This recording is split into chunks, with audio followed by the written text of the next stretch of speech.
Shalom jemaat Tuhan yang dikasihi, kiranya Tuhan tetap ada bersama-sama dengan kita dimanapun Bapak Ibu Saudara berada. Pagi hari ini kita akan memuji, membesarkan nama Tuhan, karena hanya Dialah yang layak untuk kita puji, hanya Dialah yang layak untuk kita sembah.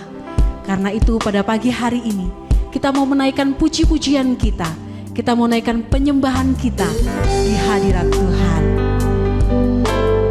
Bapa, kami datang kepadamu Tuhan, membawa setiap puji-pujian kami, membawa setiap penyembahan kami di hadirat-Mu. Terima kasih Tuhan. Kau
karena kebaikan-Mu yang Kau nyatakan di dalam kehidupan kami, dan karena janji-janji-Mu yang luar biasa, kami mau mempersembahkan yang terbaik bagi Engkau. Biarlah kiranya pujian, penyembahan bukan hanya keluar dari lidah bibir kami, tetapi dari kehidupan kami, dari sikap kami, dari hati kami, dari pikiran kami. Kami sedang menyembah Engkau, sedang menyatakan bahwa Engkau adalah Allah yang besar, sedang menyatakan bahwa tidak ada yang dapat menggantikan Engkau di dalam kehidupan kami. Engkau ada di tengah-tengah kami. Berkata-katalah Tuhan, nyatakan apa yang menjadi isi hati-Mu di dalam kehidupan kami. Dan menolong kami Tuhan, agar supaya kami tidak datang hanya dengan fisik kami, tetapi kami juga datang dengan hati kami. Kami mendengar firman Tuhan dan kami mau menjadi seperti apa yang firman Tuhan mengatakan. Di dalam nama Tuhan Yesus Kristus kami berdoa dan kami mengucap syukur. Amin. Amin. Silakan duduk kembali. Shalom saudara-saudara yang terkasih di dalam nama Tuhan. Tidak ada satu orang pun di dalam dunia ini yang ada dari dirinya sendiri. Kita tidak pernah menganut paham abiogenesis spontane, yaitu ilmu biologi yang ahli biologi yang mengatakan bahwa manusia ada itu dengan sendirinya. Kita tahu bahwa tidak ada seorang pun di antara kita yang ada karena itu. Kita semua ada karena ada orang lain yang melahirkan kita. Dan yang melahirkan kita itu pun dilahirkan juga oleh orang lain. Dan dilahirkan lagi oleh orang lain lagi. Dilahirkan lagi oleh orang lain lagi. Dan orang yang pertama itu adalah Adam dan Hawa. Itu sebabnya saudara, tidak ada seorang pun di antara kita yang sah dari yang namanya keluarga. Setiap kita pasti berasal dari satu keluarga. Setiap kita yang punya KTP pasti menyerahkan kartu keluarga, karena kita ada di dalam satu keluarga. Pagi hari ini saya mau menyampaikan satu kebenaran firman Tuhan mengenai keluarga di mata Allah. Apa itu keluarga di mata Allah? Biar kiranya negara kita tidak menjadi seperti negara-negara yang saat ini di luar sana sudah sebegitu majunya, katanya orang maju sampai sudah tidak lagi mengerti esensi apa itu keluarga. Apa itu hidup berumah tangga? Apa itu hidup antara suami istri, orang tua dengan anak-anak dan orang tua, saudara-saudara dan sebagainya. Kita belajar apa sih kita keluarga ini di mata Allah. Saudara, satu-satunya lembaga yang ada sebelum manusia jatuh di dalam dosa itu adalah keluarga. Dan tidak ada lembaga yang lain. Dan Tuhan tidak pernah punya keinginan membentuk lembaga yang lain. Kalau manusia tidak jatuh di dalam dosa, maka cukup lembaga keluarga saja. Nggak perlu adanya yang namanya lembaga pendidikan, itu nggak perlu. Kenapa nggak perlu? Karena apa? Kita diciptakan serupa dan segambar dengan Tuhan. Karena kita diciptakan serupa dan segambar dengan Tuhan kita, pasti kita ini juga ikut-ikutan pinter. Karena Tuhan kita kan Tuhan yang jenius. Bayangkan dia menciptakan dunia beserta dengan isinya dan antariksa semua. Itu berjalan dengan sangat rapi.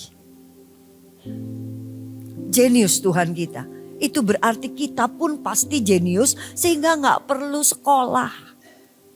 Gak perlu. Gak perlu juga ada lembaga pertahanan dan keamanan. Gak perlu. Karena apa? Karena kita diciptakan serupa dan segambar dengan Allah. Sehingga yang ada di dalam diri kita itu cuma kasih.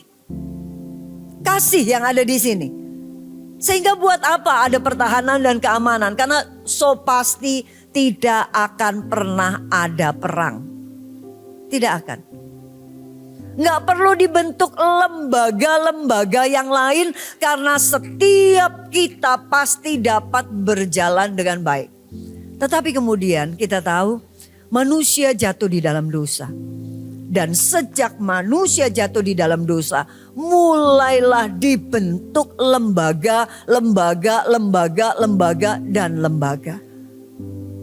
Karena apa? Kita telah kehilangan kemuliaan Allah. Kita telah kehilangan gambar Allah. Ini yang membuat pada akhirnya kita semua lupa. Apa sih maksud Allah mula-mula? Apa sih tujuan Allah menciptakan keluarga? Apa sih keluarga itu di mata Allah? Ya, jadi kalau kita sekarang ini proyek besarnya Tuhan cuma satu. Mengembalikan rupa dan gambar Allah yang telah hilang ini. Mengembalikan kemuliaan Allah yang telah hilang ini di dalam kehidupan kita.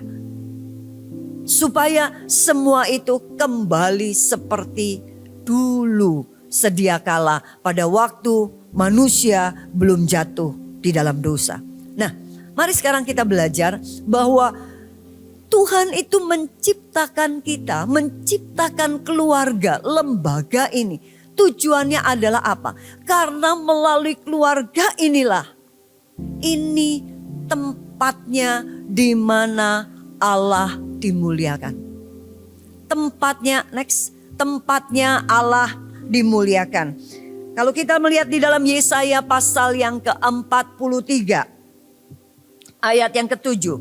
Semua orang yang disebutkan dengan namaku, yang kuciptakan untuk kemuliaanku, yang kubentuk dan yang juga kujadikan. Semua kita dijadikan oleh Tuhan. Semua kita dibentuk di dalam nama Tuhan. Itu sebabnya Tuhan katakan semuanya itu kuciptakan untuk satu tujuan. Kemuliaanku. Keluarga adalah satu wadah di mana di situ Tuhan mau kemuliaan Tuhan itu dinyatakan.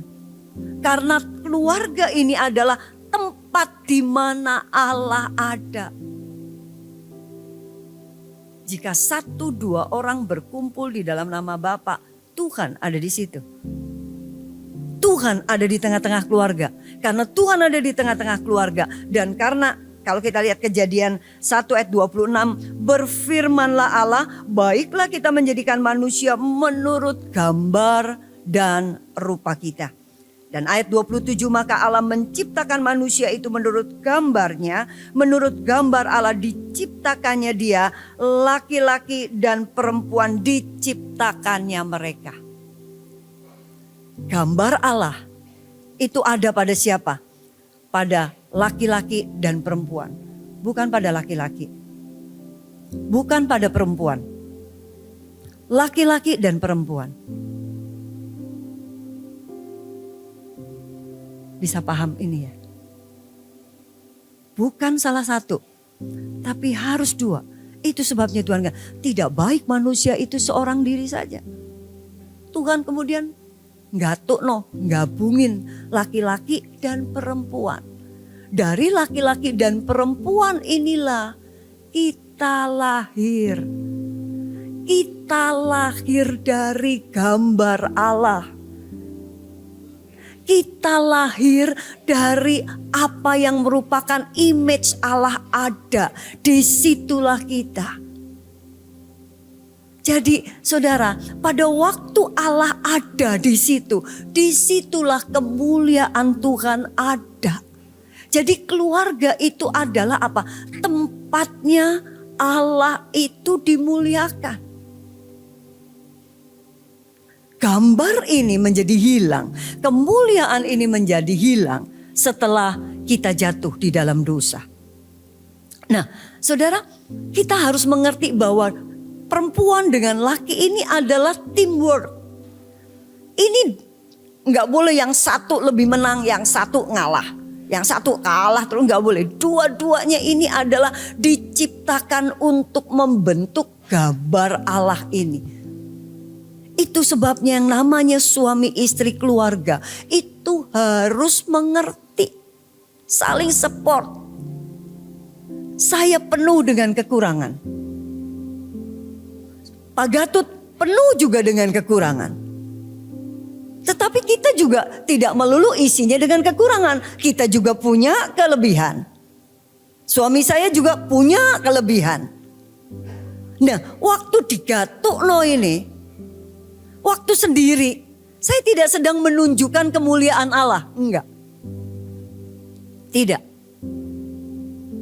Pada waktu berdua, menunjukkan kemuliaan Allah. Karena apa? Kekurangan saya ditutup oleh kelebihan suami saya.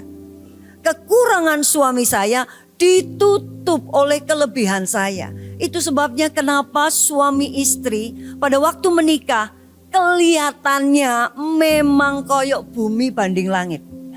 Yang satu sukanya ini, yang satu sukanya ini.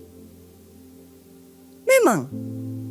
Yang satu sukanya makannya gorengan, yang satu sukanya makannya kuah. Ini keringan, yang ini kuah aja.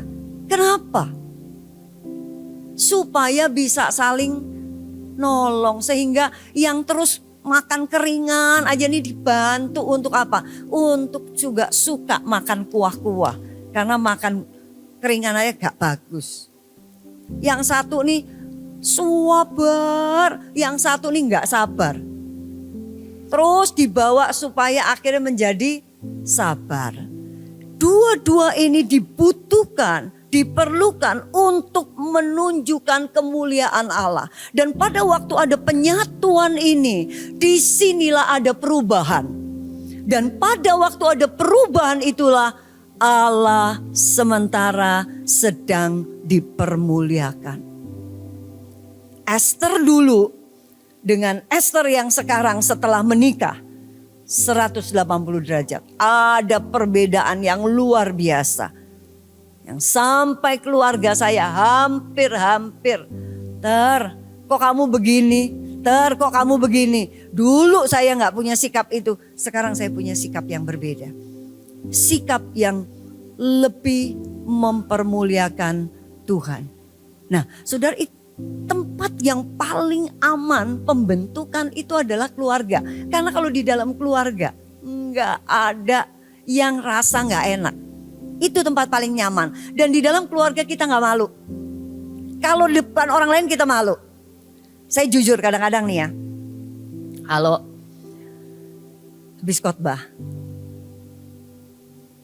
Rata-rata orang bilang, puji Tuhan Bu Esther, aduh khotbahnya sangat memberkati. Puji Tuhan, terima kasih sih ngomong begitu ya, terima kasih. Tapi akhirnya saya kan gak kebentuk. Ini sebenarnya khotbah saya tadi ini benar-benar bagus gak? Oke gak? Tepat guna gak? Tepat sasaran gak? Siapa yang paling berani ngomong? Pak Gatut. Kamu tuh loh tadi, bener lah kamu tuh begini. Mestinya kamu ambil pandangannya tuh jangan yang begini, mestinya yang ini.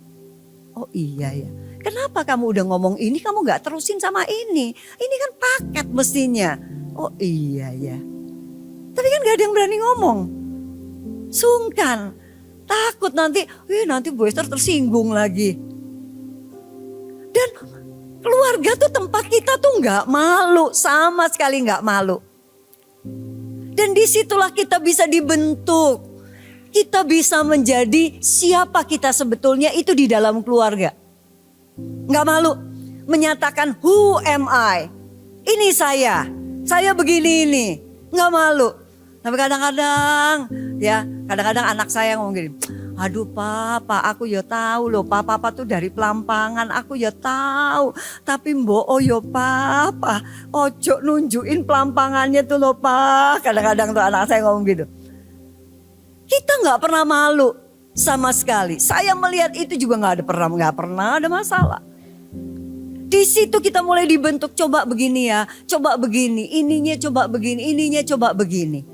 Apa yang menjadi kekurangan saya diomongin sama anak saya. Nih mamah nih. Saya kadang kebiasaan kalau udah ada yang di dalam otak segini, anak saya ngomong gini. Ini loh mak gini, oh ya ini mama udah tahu, ini pasti begini kan. Terus anaknya udah diam deh. Tuh kan, betul kan? Makanya enggak, mama tuh kamu belum ngomong, jadi mama udah tahu kamu ngomong apa. Terus dia bilang gini, mama belagu banget ya. Mama tahu nggak aku nih mau ngomong apaan? Aku nih diem bukan karena bener mah, bukan. Bukan karena mama bener. Karena apa? Karena apa yang mama ngomongin tuh salah. Aku nggak lagi mau ngomong itu mah. Aku mau kasih tahu ini terus ditambahin sama ini. Nah ininya mama nggak ada kan? Nah, siapa yang berani ngomong saya begitu? Nggak ada. Anak saya berani ngomong. Jadi kalau dia udah ngomong terus saya bilang, ini, Ingat, jangan pernah potong omongan orang. Oke? Mama bukan Tuhan yang maha tahu. Tuhan yang maha tahu aja mah ngerti kita nih apa kebutuhan kita apa. Wis gak usah ngomong, Tuhan tahu. Jauh sebelum kita butuh, Tuhan tahu. Itu pun Tuhan masih ngomong apa? Ngomong. Ini mama orang mau ngomong, stop. Mama aja ngomong. Siapa yang berani ngomong itu? Cuma anak saya. Di situ saya belajar. Papa juga nih gak mau ngomongin mama. Papa ngomongin, tanya mama, udah bolak-balik papa ngomong gitu gak didengerin Mbak mama. Nanti papa udah pikir, ntar lihat nih anak-anak lahir, biar anak-anak isi ngomong. Dan puji Tuhan, memang pada waktu anak-anak saya bilang, saya denger. Iya ya, iya saya ini kok kebiasaan. Nih orang ngomong udah tuk. Rasa sok taunya itu keluar banget gitu. Akhirnya di sini kita mulai bertumbuh. Pada waktu dengan keluarga ini di mana kita tidak malu satu. Memang udah didesain kita nih gak malu satu dengan yang lain kalau di dalam keluarga. Nunjukin kekurangan kita gak pernah malu. Kita gak akan jaim kalau kita ada di dalam keluarga. Oleh karena itulah di sini tempatnya kita saling membentuk satu dengan yang lain. Agar supaya apa? Pada akhirnya kemuliaan Allah itu muncul. Di situ tempatnya waktu saling membentuk satu dengan yang lain. Besi menajamkan besi. Disitulah muncul karakter Allah. Jadi saudara yang terkasih, seharusnya di dalam keluarga itu, dari situlah tempatnya Allah itu dimuliakan. Munculnya itu dari situ. Belajarnya dari situ. Sebetulnya keluarga itu adalah gereja kecil. Keluarga itu adalah gereja kecil. Di situ kita belajar untuk apa? Mau terima. Mau enggak cuma asal maunya ngomong aja, tapi juga mau denger. Belajar dari sini. Belajar dari keluarga kecil inilah masuk ke keluarga besar, yaitu gereja. Seperti ini terdiri dari gereja kecil, yaitu apa? Keluarga. Di situ kita bisa belajar saling apa? Saling melayani satu dengan yang lain. Kita akan lihat bahwa orang yang melayani, biasanya di rumah juga dia adalah orang yang mau melayani. Waktu orang ngomong kita mendengar, itu adalah juga pelayanan, di mana kita melayani dengan coba mendengar orang lain bicara. Keluarga adalah tempat di mana ini adalah laboratori project, pilot project kita. Di sini adalah tempatnya kita berlatih melayani, berlatih membentuk satu dengan yang lain, berlatih menunjukkan ini dengan itu. Di sini, yang kemudian pada akhirnya kita bawa di sini. Kalau fungsi keluarga ini nggak jelas, maka di sini kita juga tidak akan pernah beres. Itu sebabnya Tuhan juga bilang kan di dalam salah satu kriteria seorang penatua, seorang diaken itu adalah apa? Keluarganya beres. Karena Alkitab bilang kalau dia ngurusin keluarganya aja nggak beres, apalagi ngurusin banyak keluarga lain, nggak akan pernah beres. Jadi perhatikan keluarga ini adalah gereja kecil. Keluarga ini adalah tempat di mana Tuhan dipermuliakan, Allah dipermuliakan. Amin. Di sini dipermuliakan, di sini juga akan dipermuliakan. Ya. Nah, kalau kita melihat juga yang jadi, ya, kalau memang di sini tempatnya Allah dipermuliakan, maka jadikan firman Tuhan itu sebagai standar hidup kita. Firman Tuhan harus jadi standar hidup. Supaya itu tempatnya dipermuliakan, Allah dipermuliakan. Dan jadilah tim yang saling membentuk, bukan saling menghancurkan. Kuat nih. Saya bersama dengan Pak Gatut, Ayu dan Bagus berempat. Kami sudah mengajarkan mengenai hal ini dan kita bilang kita teamwork. Ya, tolong jangan marah kalau diomongin satu dengan yang lain. Dinasehati. Mau dengar satu dengan yang lain. Kita belajar ini, belajar ini, belajar ini. Jangan pikir kelihatannya sama dia. Enggak. Kita belajar di sini supaya di luar kita beres. Empat ini saling melayani dengan pada akhirnya apa? Disitulah Allah dipermuliakan, bukan saling menghancurkan. Yang kedua, keluarga itu adalah tempat di mana Allah dinikmati.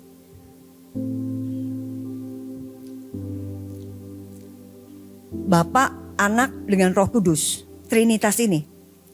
Mereka hubungannya, tiga pribadi ini, hubungannya itu begitu rupa, begitu luar biasa, begitu nikmat, begitu penuh dengan kasih, begitu luar biasa. Dan ciri daripada kasih itu adalah memberi. Pada waktu Bapa, Anak dan Roh Kudus menjadi satu Trinitas ini dan menikmati kebersatuan itu, akhirnya yuk kita jadikan manusia menurut gambar dan rupa kita. Tujuannya adalah apa? Supaya keluarga ini menikmati seperti Bapa, Anak dan Roh Kudus menikmati kebersatuan mereka. Ini yang dimaksudkan oleh Tuhan. Jadi pada waktu ada kebersatuan ini, seharusnya kebersatuan ini inilah tempatnya di mana kita menikmati kasih Allah. 1 Yohanes 4 ayat 16b mengatakan gini. Allah adalah kasih.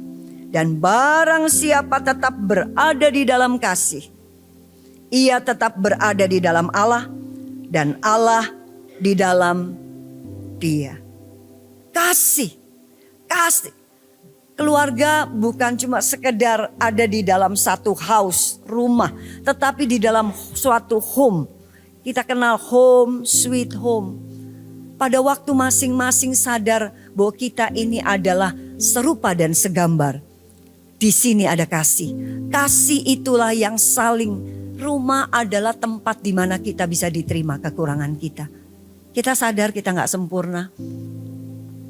Tapi keluarga menerima kita.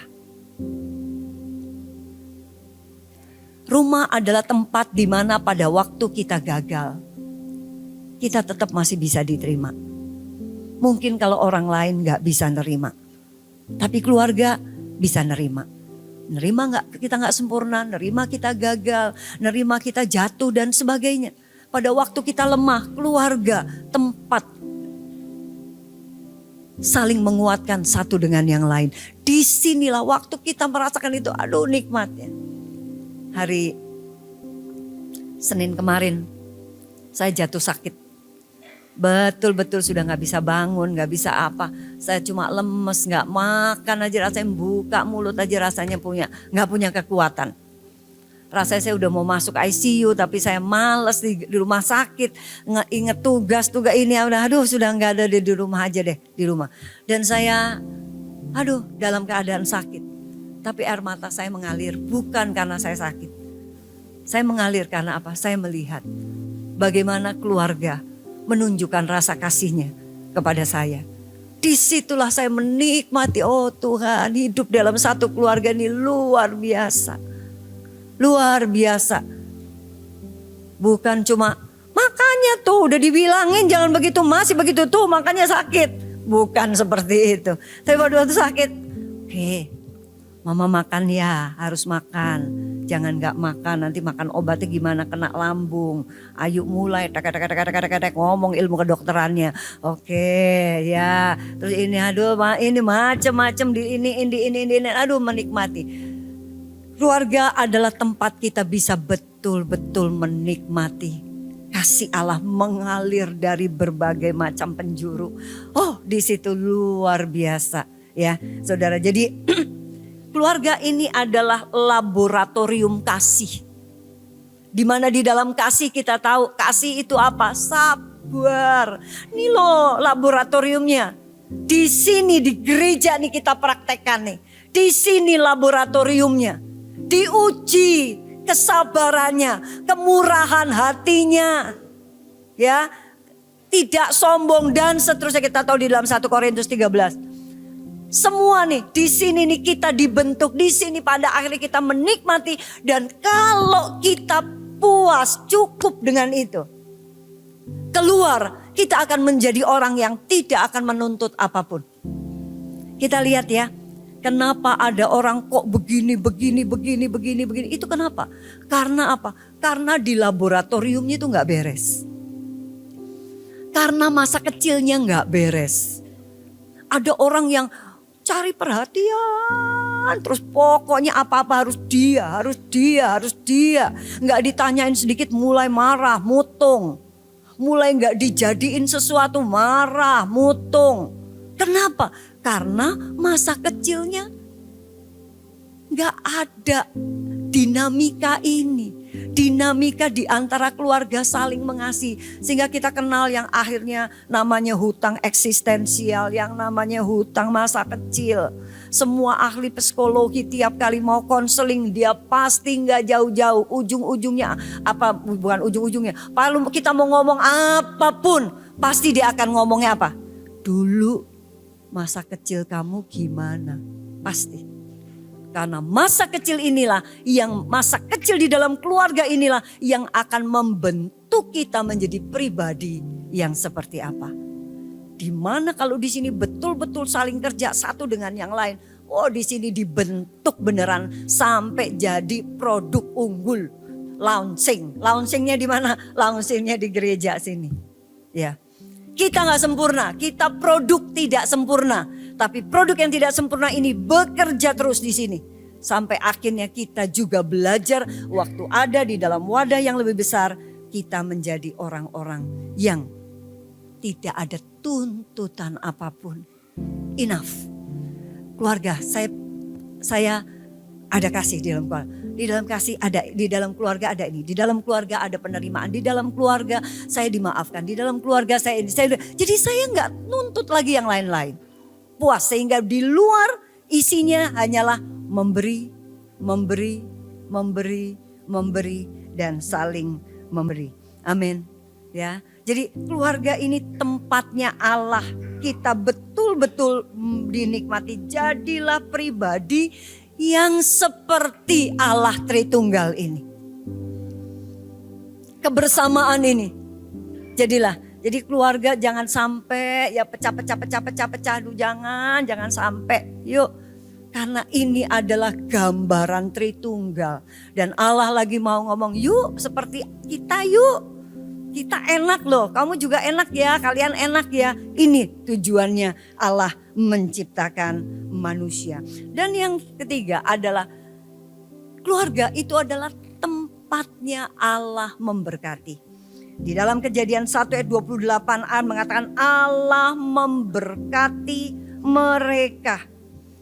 Allah memberkati mereka. Dengan apa? Dijabarkan di dalam ayat 28b dan seterusnya. Yaitu apa? Mereka diberkati dengan anak. Anak itu adalah berkat. Dan kita tahu, Tuhan, saya nggak tulis di sini, tapi kita tahu ayatnya bahwa apa? Tuhan memberkati kita supaya kita jadi berkat. Betul? Tuhan berkati kita supaya kita jadi berkat. Di mana ada kesatuan, di situ berkat Allah dicurahkan, betul? Oh, betapa indahnya dan betapa eloknya bila saudara semua hidup dalam kesatuan. Akan ada berkat-berkat yang dari Bukit Hermon, ya, terus ada mengalir di situ. Anak itu adalah berkat. Kacamata yang kita lihat ini anak berkat bukan beban. Dan anak ini supaya akhirnya nanti bisa jadi berkat juga. Disitulah tadi kita membentuk itu. Tuhan katakan di situ, aku memberkati engkau dengan binatang, dengan tanaman, macam-macam Tuhan memberkati kita. Supaya apa? Kita bisa menguasai sini, menguasai bumi ini dengan apa yang Tuhan sudah berikan. Itu berkat yang Tuhan beri dan apa yang kita dapat, Tuhan mau kita juga memberkati orang lain. Belajar saling memberi, saling memberkati. Dan pada waktu salurannya gak mampet, ngalir, salurannya ngalir. Di sini bersih terus. Kalau ngalir tuh bersih, jadi nggak bumpet. Begitu bersih, begitu ini bersih, di sini terus aja. Tuhan nggak akan berhenti ngalir, nggak akan berhenti ngalir. Saya dulu nggak pernah bisa mengerti mengenai hal ini. Saya justru mengkritik papa saya. Tiap kali orang datang mesti papa saya kasih. Tiap kali pendeta datang mesti kasih. Tiap pendeta datang mesti kasih. Dulu papa saya ada di GPDI di Jalan Guntur di Jakarta. Terus waktu kecil nggak senang-senang aja. Banyak orang datang selalu tiap hari nggak pernah nggak ada orang tuh ya.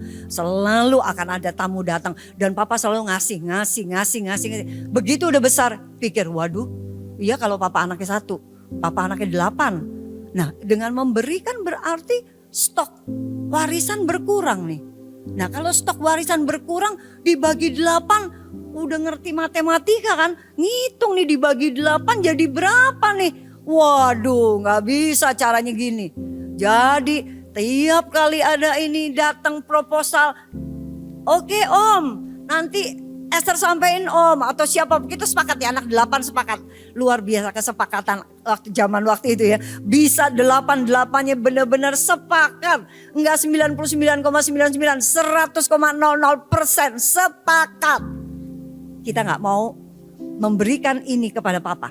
Keluar aja deh yang kita lihat yang nilainya paling kecil. Nah itu yang kita keluarin. Karena kalau sampai gak ada juga papa curiga. Kok gak ada ya? Nah kita juga pinter nih. Jangan sampai papa curiga nih. Yang kecil kita, pak nih tadi ada ini pak. Oh ya oke. Lama-lama kenapa sekarang sedikit ya? Gak tahu ya. Ya mungkin udah cukup kali pak. Kita semua ngomong begitu ya. Ternyata kita umpetin itu proposal. Pada waktu papa mau meninggal, papa bilang, one day apa yang papa tabur kalian bisa tahu. Kalian bisa tahu. Jangan pernah waktu memberi itu kerugian. Itu papa bilang. Waktu kita memberi, tapi kita memberinya tulus ya. Dalam Tuhan. Dalam nama Yesus kita memberinya.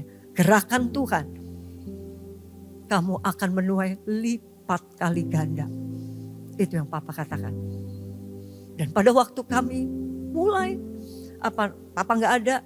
Gak lama setelah itu kemudian kita dibagi warisan, kemudian mama bilang gak mau pusing, udah bagi aja udah. Bagi 9, mama juga dapat 1 bagian, udah bagi 9. Tapi yang luar biasa, pada waktu kami mendapat warisan, tidak ada satupun yang ambil. Semua mengatakan, saya bilang dulu dengan Pak Gatut, Pak nanti mau dibagi warisan, kasih aja ya buat pekerjaan pelayanan Tuhan. Ya silakan. Jadi pada waktu dikasih tahu oke ini dapat ini rata nggak ada lebih. Oh ada lebih. Adik saya yang nomor 8 yang paling gede, yang paling kecil dia dapat lebih karena dia belum nikah gitu. Jadi dapat porsinya lebih gede. Kita semua bagi. Enggak, terima kasih udah diterima, langsung kita serahkan 100% untuk pekerjaan pelayanan Tuhan. Waktu mama saya tahu begitu, mama saya menangis. Bukan menangis maksudnya getun, ya apa sih wis tak kei kok dikei wong liya, bukan begitu. Tapi dikasih di waktu diberikan buat pekerjaan pelayanan Tuhan, mama saya bilang gini, apa yang papa udah tabur, teladan papa puluhan tahun di hadapan kalian, rupanya itu enggak sia-sia. Kalian mengerti jantung dari Tuhan memberkati kita supaya kita jadi berkat buat orang lain. Amin. Keluarga yang diberkati bukan yang punya segalanya. Tapi yang bisa membagikan apa yang ada. Apa yang ada itu yang mau dibagikan. Jika kita setia pada perkara kecil, Tuhan akan memberikan kepada kita perkara-perkara yang jauh lebih besar. Amin. Mari kita mau jadi berkat. Mulai dari keluarga. Belajar mulai dari keluarga. Jadi berkat satu dengan yang lain. Dan pada akhirnya itu akan keluar di gereja yang lebih besar ini. Kita akan menjadi, dan di masyarakat kita akan menjadi apa? Menjadi satu pribadi, karena kita ada di dalam naungan satu keluarga. Di mana di situ kita melihat kemuliaan Allah. Di situ kita melihat bagaimana merasakan, menikmati betul kasih Allah yang luar biasa. Dan di situ kita betul-betul melihat berkat demi berkat yang Tuhan sediakan buat kita. Amin. Dan pada akhirnya apa yang menjadi impian Allah, tujuan dan maksud Allah mula-mula di mana Allah menciptakan keluarga dan satu-satunya lembaga yang ada. Itu boleh terjadi di dalam kehidupan kita. Dan kita bisa mengatakan kerajaan-Mu datanglah, kehendak-Mu jadilah di bumi, di keluargaku seperti di surga. Karena di surga itu isinya, luar biasa. Di tempat keluarga kita seperti di surga. Di kantor kita seperti di surga. Di sekolah kita seperti di surga. Di komunitas kita seperti di surga. Karena apa? Ada kita yang merupakan gambar dan rupa Allah di tempat itu. Kita tundukkan kepala. Haleluya, haleluya. Bapa kami yang ada di dalam surga, terima kasih. Engkau selalu mau menyatakan kemuliaan-Mu. Engkau selalu mau melimpahi kasih-Mu di dalam kehidupan kami. Untuk kami nikmati. Untuk pada akhirnya kami juga menjadi perpanjangan tangan untuk kemuliaan Allah. Terima kasih Tuhan, Engkau memberkati kami. Karena Engkau mengatakan jika dua orang bersepakat meminta apapun juga kepada Tuhan, Tuhan akan memberikannya kepada kami. Dan kami keluarga lebih dari dua orang. Tuhan memberkati kami. Terima kasih Tuhan, terima kasih jadikan kami saluran berkat-Mu juga buat orang-orang lain Tuhan. Karena kami tahu bahwa kami tidak akan pernah rugi pada waktu kami menabur. Waktu kami menabur untuk gerakan Allah, untuk pekerjaan pelayanan Tuhan. Tuhan terima kasih Engkau taruh kami dalam satu keluarga. Dan tidak pernah ada yang terlambat di dalam Tuhan. Jika saat ini keluarga di tempat di mana kami ada belum betul-betul kami melihat kemuliaan Allah, kami percaya mau berawal dari kami dan kemuliaan Allah akan dinyatakan. Kalau kami belum melihat kasih Allah melimpah sehingga dapat kami nikmati, Tuhan mulai dari kami biarlah pada akhirnya keluarga kami menjadi keluarga yang betul-betul dapat menikmati kasih Allah. Dan biar keluarga kami pada akhirnya diberkati dan kami menjadi berkat. Kami serahkan semuanya ke dalam tangan-Mu Tuhan. Di dalam nama Yesus kami berdoa dan kami mengucap syukur. Amin.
Ya Tuhan, hadirat-Mu tetap menyertai mereka untuk memberkati setiap rumah tangga mereka, seluruh anggota keluarga mereka.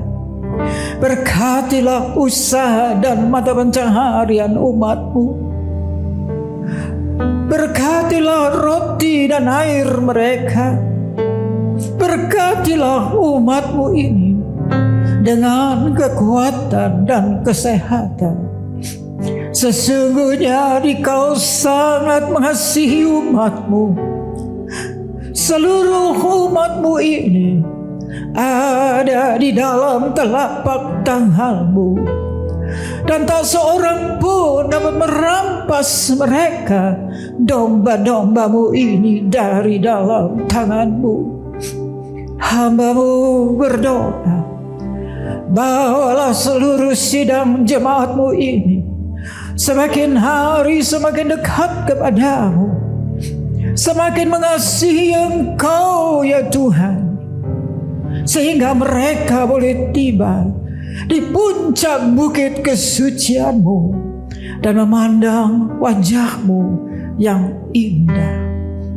Kini sidang jemaat yang dikasihi Tuhan, Allah yang kekal adalah naungan-Mu, dan lengannya yang abadi menopang Engkau.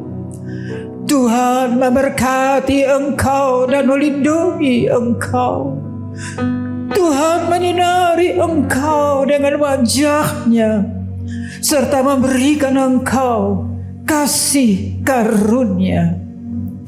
Tuhan menghadapkan wajah-Nya kepadamu dan memberikan Engkau damai sejahtera di dalam berkat nama Tuhan Yesus Kristus. Amin.